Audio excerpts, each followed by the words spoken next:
Assalamualaikum warahmatullahi wabarakatuh. Perkenalkan, kami dari kelompok 6. Di sini kami akan mempresentasikan materi tentang tipe-tipe konsumen. Sebelumnya, izinkan kami memperkenalkan diri terlebih dahulu. Saya Cynthia Eka Pertiwi dengan NPM 101200036 dan ada rekan saya Tarisa Rahmawati dengan NPM 101200015. Selanjutnya Mahadi Maulana dengan NPM 101200017 dan yang terakhir Broderick Desender Sorongan dengan NPM 101200019. Langsung saja ke materi. Mengapa perlu memahami perilaku konsumen? Yang pertama, pelanggan adalah raja. Yang kedua, motivasi dan perilaku konsumen dapat dimengerti melalui penelitian. Yang ketiga, perilaku konsumen dapat dipengaruhi melalui beberapa kegiatan dengan maksud tertentu. Yang keempat, bujukan dan pengaruh konsumen memiliki hasil yang menguntungkan secara sosial asal semuanya dalam keadaan normal. Perilaku konsumen menurut James adalah segala tindakan yang langsung terlibat dalam mendapatkan, mengkonsumsi, dan menghabiskan produk dan jasa termasuk proses keputusan yang mendahului dan menyusuli tindakan itu. Yang perlu dipahami di sini adalah yang pertama, aspek-aspek psikologis manusia, yang kedua, kekuatan faktor sosial budaya, yang ketiga, prinsip-prinsip ekonomis, dan yang terakhir, strategi pemasaran. Tipe-tipe pelanggan menurut Ernest ada 3, yang pertama tipe piknis, yang kedua tipe leptosom, dan yang terakhir tipe atletis. Tipe pelanggan piknis memiliki bentuk badan bulat, anggota badan pendek, dan wajah bulat lebar. Karakter tipe ini adalah peramah, suka bicara, tenang, suka humor, pendiam, baik hati, dan praktis. Perlakuan untuk tipe ini, yang pertama, usahakan berbincang-bincang. Yang kedua, buat percakapan yang menarik, yang ada humornya. Yang ketiga, jangan debat kusir. Yang keempat, yang pendiam, beri perhatian dengan kata-kata. Dan yang terakhir, jangan terlalu mempersoalkan kata-kata yang kurang pantas karena suka humor. Tipe pelanggan leptosom. Bentuk tubuh kecil lemah, bahu kecil, leher dan anggota badan kecil panjang. Karakter angkuh, idealis. Perlakuan, hormatilah mereka, bersikap sabar, hormat, bijaksana, dan turuti perintahnya. Jangan menegur mereka dengan cara kurang enak. Tipe pelanggan atletis. Bentuk badan kokoh, pundak lebar, pinggul berisi, anggota badan cukup panjang, berotot, wajah oval atau lonjong. Karakter banyak gerak, penampilan kalem, jarang humor, tidak cepat percaya, dan kaku.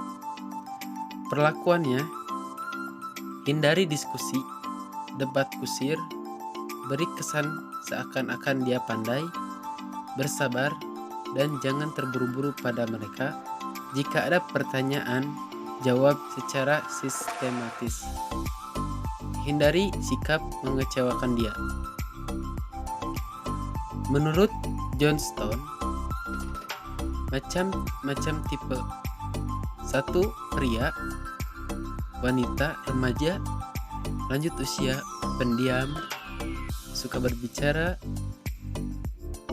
penggugup, ragu-ragu, pembantah, pendatang, sadar, curiga, angkuh, dan lain-lain. Pria. 1. Mudah terpengaruh bujukan. 2. Sering tertipu karena tidak sabaran.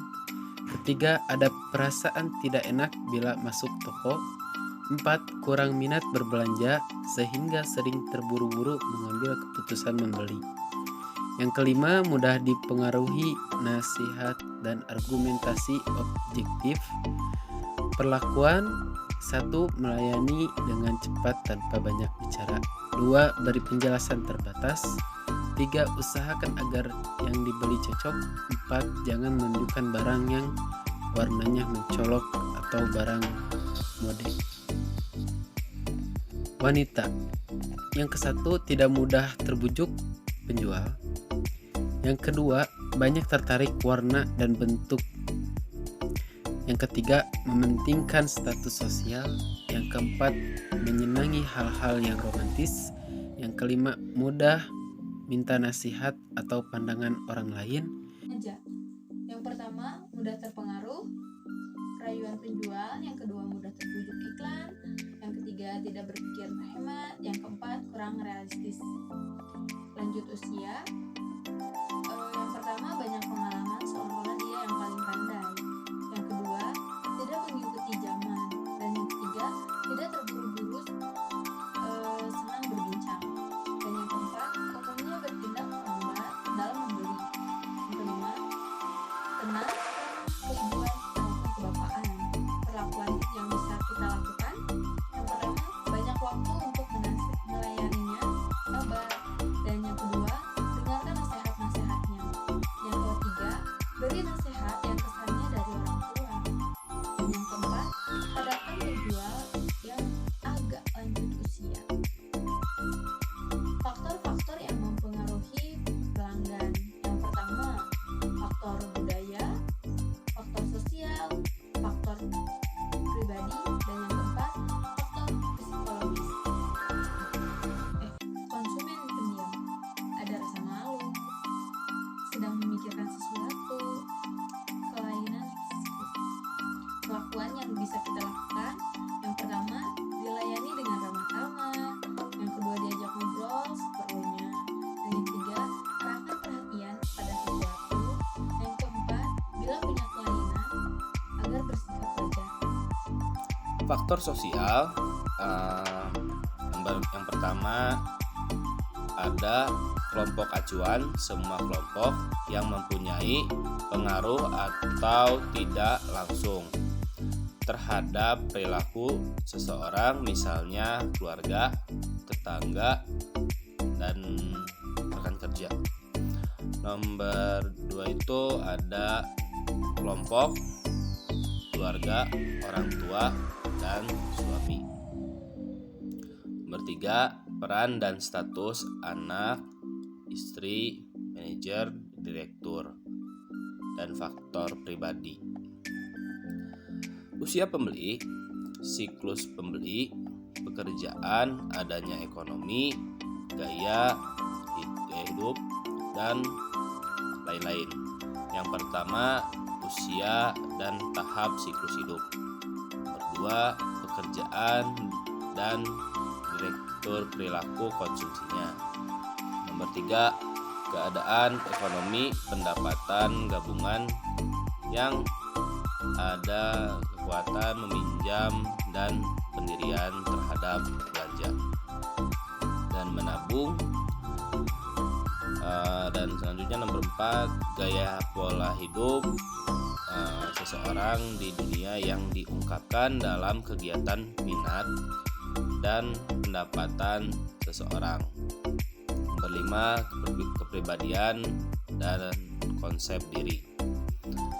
Karakteristik psikologis yang berbeda dari seseorang yang menyebabkan tanggapan yang relatif konsisten dan tetap terhadap lingkungan, misalnya percayaan diri, kemampuan beradaptasi, keadaan pembelaan diri, sifat dominasi, dan otonomi. Dan ada selanjutnya faktor psikologis. Yang pertama ada motivasi. Teori motivasi menurut Freud, seseorang tidak bisa memotivasi dirinya. Dan yang kedua, kekuatan psikologis yang membentuk perilaku orang sebagian besar tidak sadar.